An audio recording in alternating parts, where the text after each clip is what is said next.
तर खूप दिवसांनी फिराक जावचो प्लॅन ठरलो, तर आम्ही आता येऊन पोचलो the Tilari river paradise homestay. नावानच तुमका समजला असताला की नदीच्या एकदम बाजूक असा.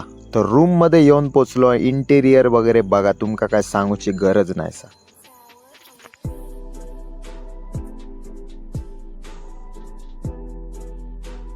तर फ्रेश वगैरे झाल्यावर आम्ही निघालो त्यांच्या फार्मला येऊन पोचलो आणि पहिली हय ती वाल माका दिल्याने ती मी चरचरावून उडेली खाऊन.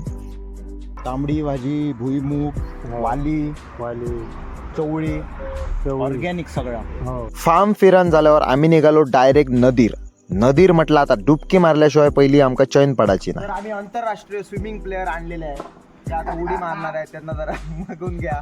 मार बाबा मार. It's my time. मी मारतलो होते उडकी, पण आपटल्याला म्हटलं व्हिडिओ अर्धी रवतली म्हणून म्हटलं रवाने. नाहून झाल्यावर मी बसले गरव, म्हटलं मासे बघूया गावतच झाल्या. म्हणता झाली रात्र. आम्ही केलो बॉनफायर आणि आमचे चालू झाले गजाली. आमचे अजून 2 मित्र येलेले. गजाली मारता जेवण इला, जेवलो आणि मस्तपैकी झोपलो. तर मित्रांनो, कालची आमची ट्रिप अशी झाली, पूर्ण तुम्ही व्हिडिओमध्ये बघितलात. याचं नाव असं तिलारी रिव्हर होमस्टे. नक्की विजिट करा. प्रॉपर्टीचे पूर्ण डिटेल्स डिस्क्रिप्शनमध्ये दिलेले असतात. ओनरचा नंबर पण दिलेला असा. नक्की विजिट करा. Peaceful location.